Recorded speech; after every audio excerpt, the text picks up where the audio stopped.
Herkese merhaba, kanalımıza hoş geldiniz. Bugün hep birlikte görmüş olduğunuz motif örneğimizi yapacağız. Bu motif örneğimizle çok güzel bir bluz çalışması yapıyoruz. O yüzden biz böyle bayağı bir örnek hazırladık. Sizinle de önce motifi paylaşıp daha sonra bluzu ve bluzun yapım aşamalarını paylaşmak istiyoruz. O yüzden modelimize önce motifle başlayacağız. Sizin için iplerin markasını ve renk kodlarını açıklama kısmından paylaşacağım. Ama koton iplerle yani rahatlıkla yapabilirsiniz.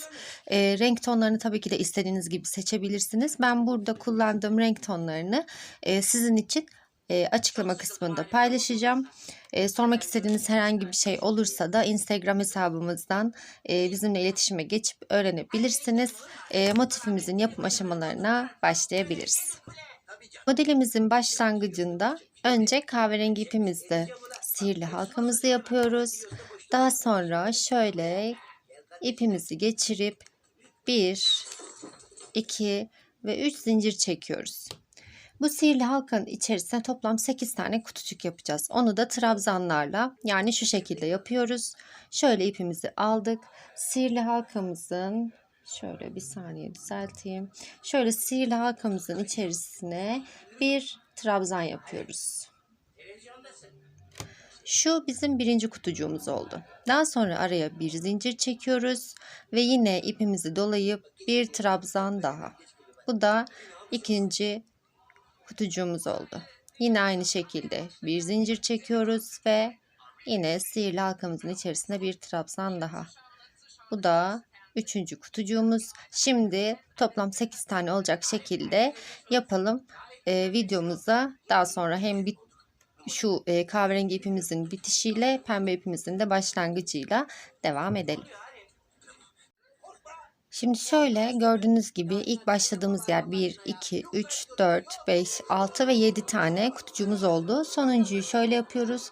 Bir zincir çekiyoruz yine araya. Daha sonra sihirli halkamızı şöyle sıkıştırıp ilk yaptığımız kutucuk var ya, onun o boşluğuna batıp tamamlıyoruz. Şöyle netleştirdik ve bir zincir çekip bu sıramızı bitiriyoruz. Şöyle bitirdik ve gördüğünüz gibi ilk kısım oldu. Şimdi ikinci kısımla yani pembe rengimizle başlıyoruz. Bunu da yaparken ben şöyle şu hani bitirdiğimiz yer var ya, onun 1, 2 arkasından başlıyorum ama hiç fark etmez. Sadece bende o istemsiz bir alışkanlık oldu. Şöyle hemen tığımızı o boşluktan geçiriyoruz. Pembe ipimizi de tığımıza doluyoruz. Şöyle çıkarıp bir zincir çekiyoruz. Bir zincir daha 2, bir zincir daha 3.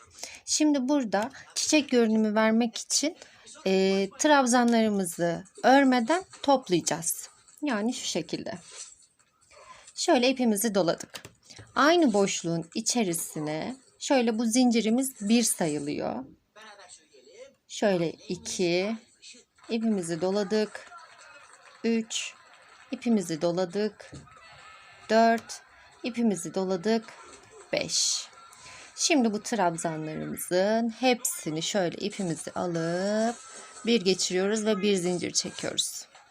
Daha sonra 2 tane zincir çekiyoruz araya.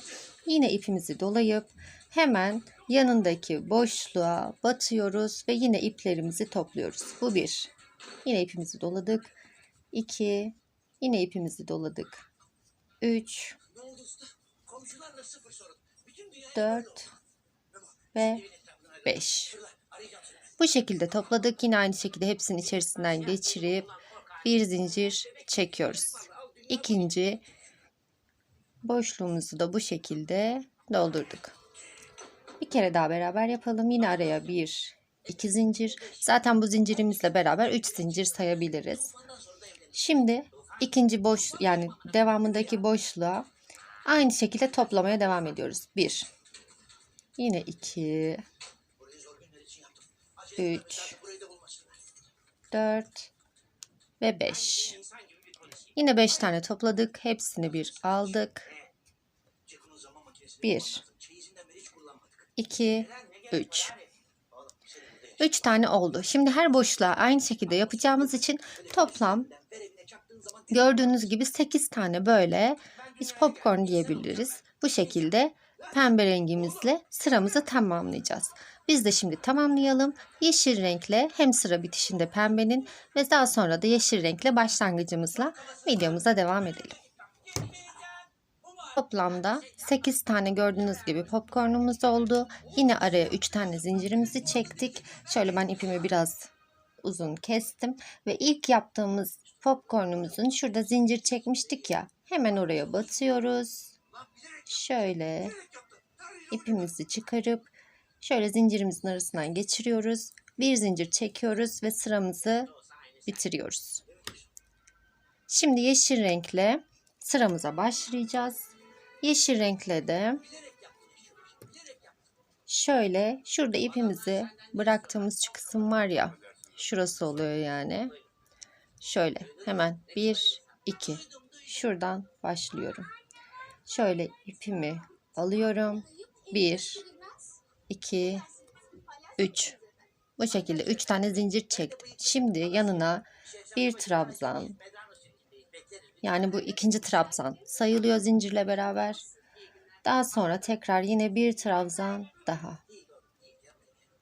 Araya 2 zincir çekiyorum. Ve hemen yine aynı boşluğa 3 tane trabzan yapıyorum. Bunu yapmamdaki amaç da şu: yuvarlak olan motifimi kare motife çevirmek. Yani şöyle köşeleri oluşturup kare motife çevireceğim. Daha sonra şöyle 3 tane trabzanımı yaptım. Arada 2 zincirimi çektim. Yine 3 tane trabzanımı yaptım.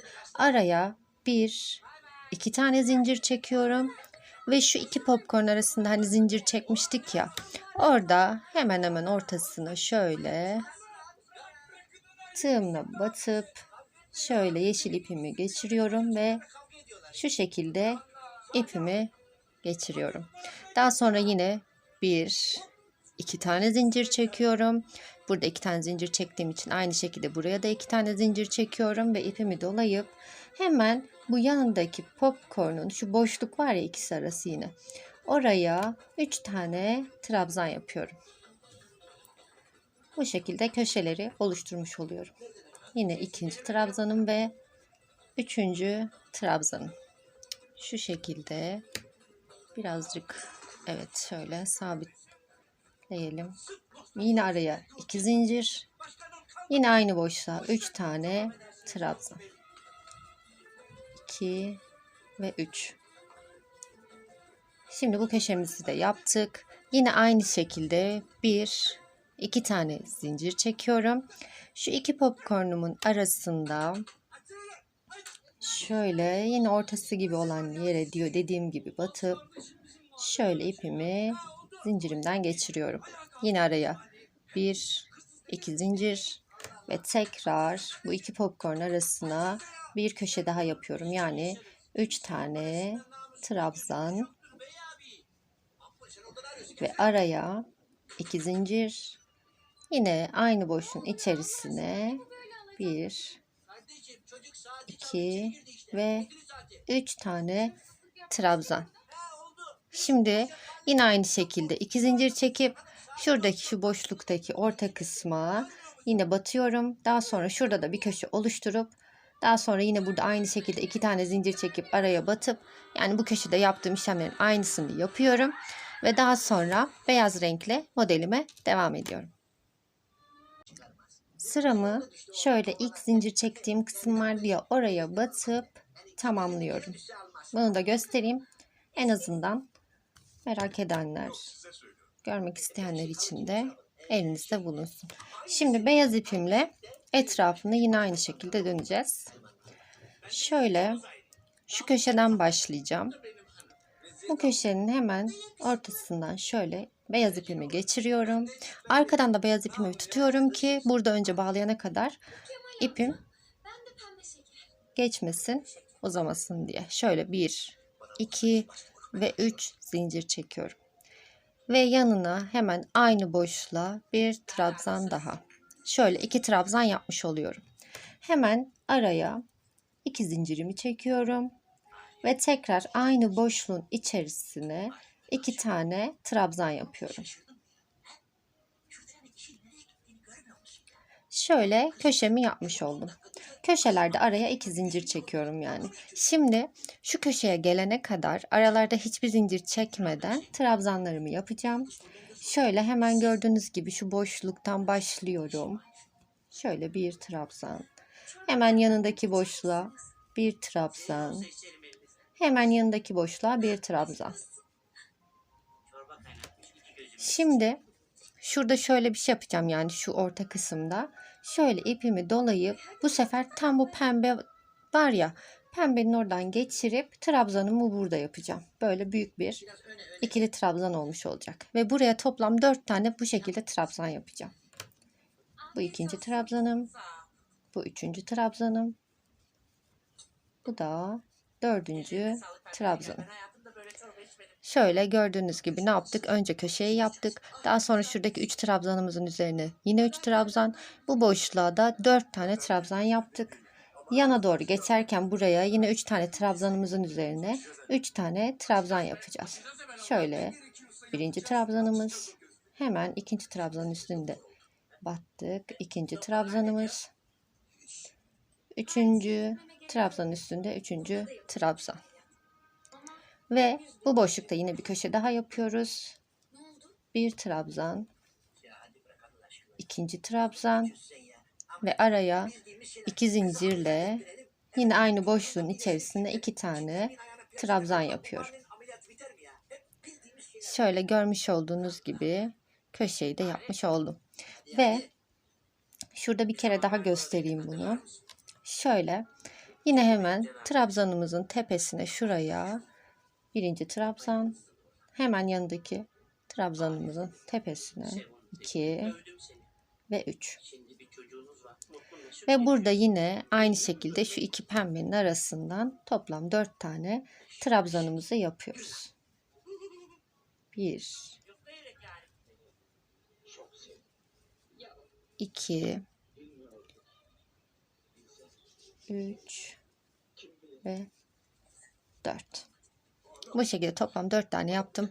Yine aynı şekilde şurada 1, 2, 3 tane trabzanımı yapıyorum. Yine aynı köşede yaptığım işlemi bu köşe kısmında yapıyorum ve aynı işlemi etrafında tamamlıyorum. Yine sıra sonuna gelelim ve son sırası kahverengi ipimizle devam edelim. Sıramızın sonuna geldik ve yine aynı şekilde ilk zincirimizin arasına batıp sıramızı tamamlıyoruz. Ve bir zincir çekip beyaz ipimizle işimizi bitiriyoruz. Şimdi kahverengi ipimizle etrafını döneceğiz. O da şöyle. Şöyle bu köşeden başlıyoruz. Şöyle kahverengi ipimizi geçiriyoruz ve sık iğne yapacağız. Şöyle zincirimizi çektikten sonra boşluğa, aynı boşluğun içerisine şimdi zincirimizi 1 sayıyoruz. 2 3 ve 4. 4 tane şöyle boşluğumuza sık iğne yaptık. Ve şimdi burada gördüğünüz her boşluğa birer tane sık iğne yapacağız. Her boşluğa bir tane. Şöyle köşeye gelene kadar böyle yapalım. Köşede bir kere daha şu 4 tane sık iğnemizi yapalım. Bu şekilde videomuza devam edelim. Her boşluğa birer tane sık iğne yaptık. Köşeye geldik. Şimdi buraya toplam 4 tane sık iğne yapacağız. 2 3 ve 4. 4 tane böyle sık iğnemizi yaptık. Ve yine boşluklara birer tane sık iğne yapıyoruz. Bu şekilde yine şöyle köşeye gelene kadar bütün boşluklara sık iğnemizi yapıyoruz. Daha sonra sıramızı tamamladıktan sonra yine ilk zincirimize batıp motifimizi aynen bu şekilde bitirmiş oluyoruz. Şimdi size bir de bu motifin şöyle yarım şekilde hazırlanmışını da göstereceğim. Şimdi bizim yapmış olduğumuz bluzde 2 tane şöyle yarım motife ihtiyacımız var. Bu videoda sizinle bunu da paylaşacağım. Şimdi bu yarım motife başlayabiliriz. Yarım motifimizin başlangıcını yine kahverengi ipimizle yapacağız. Şöyle bir sihirli halka yapıyoruz. Bu sihirli halkanın içerisine aynı burada yaptığımız gibi 8 tane değil, bu sefer 4 tane trabzan yapacağız. Şöyle 1, 2, 3. Toplam araya birer zincirle 4 tane trabzan yapacağız. Bu 1. Araya bir zincir. Bu 2.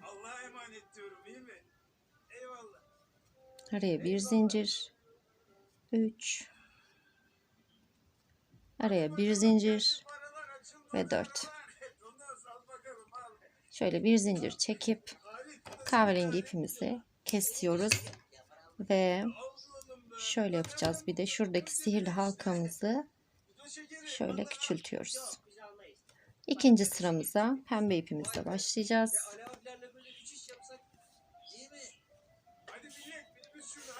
Şimdi burada pembe ipimizle başlarken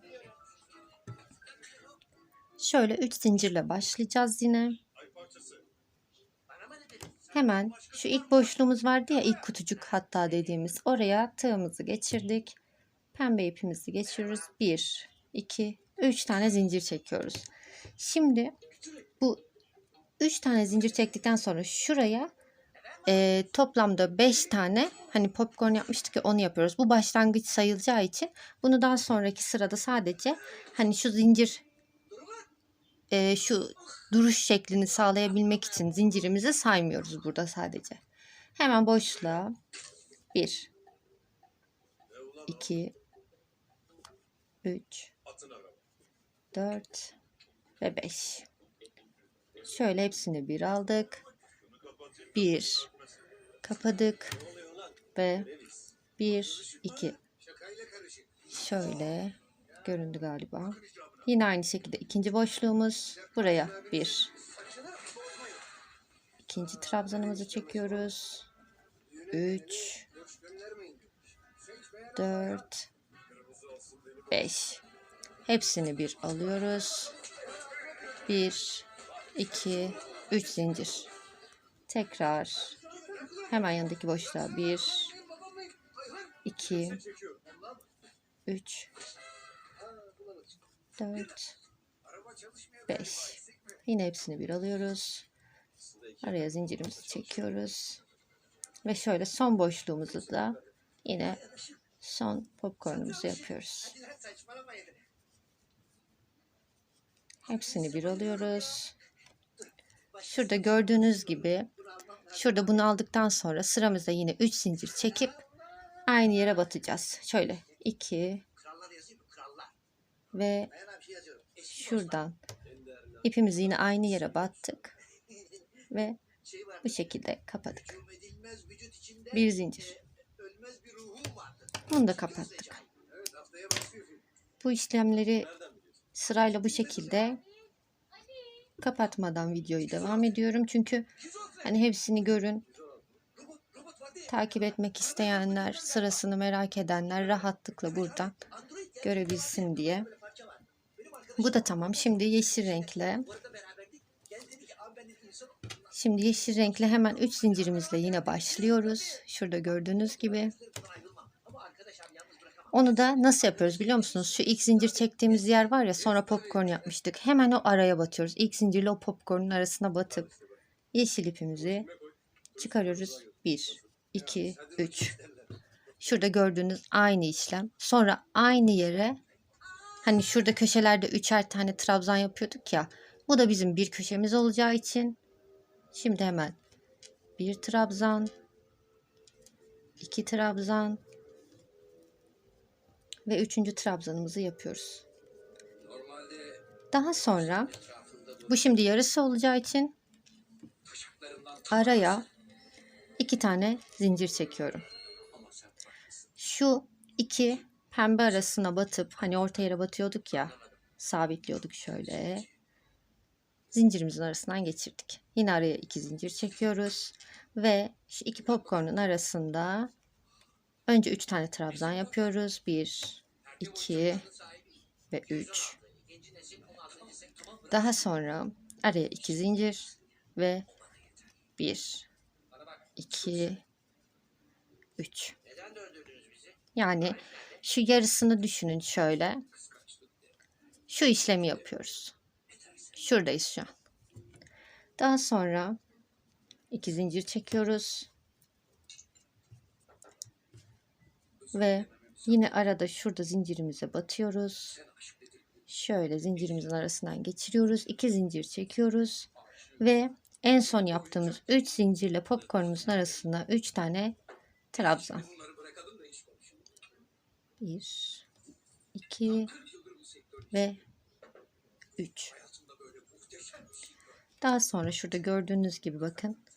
Yine 3 zincir çekip sırayı hizalıyoruz. 1, 2, 3 ve aynı yere batıyoruz. Şöyle zincirimizin arasından geçirip bir zincir de çekip bu sırayı da tamamlıyoruz. Şimdi sıra beyaz rengimizde. Beyaz rengimizde de yapacağız.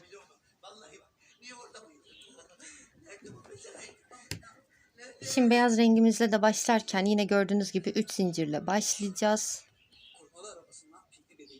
Şurada hemen zincirimizin arasına batıyoruz. Beyaz ipimizi çıkarıyoruz. 1, 2, 3. Ve aynı boşluğa 2 tane trabzan. 1, şöyle 2 tane trabzanımız olmuş oldu. Gördüğünüz gibi. Şimdi yine şu 3 tane trabzan tepesine batıyorduk ya, aynı şekilde 3 tane trabzan tepesine batıyoruz. 1, 2 ve 3.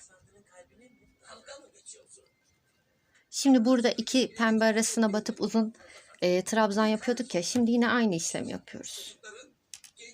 4 tane trabzan yapıyoruz buraya da.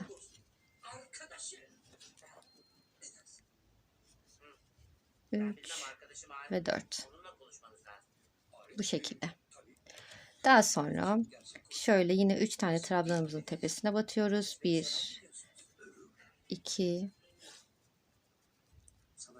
ve 3.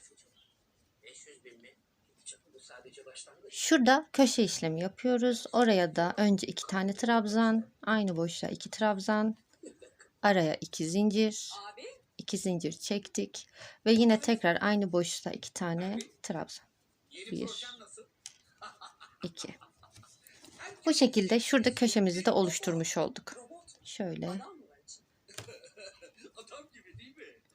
Yine aynı tepelere 1, 2 ve 3 trabzanımızı yapıyoruz. Şimdi buraya yine aynı şekilde 4 tane trabzan.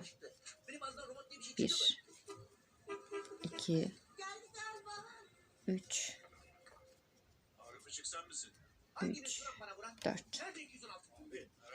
Ve yine tepelere 1,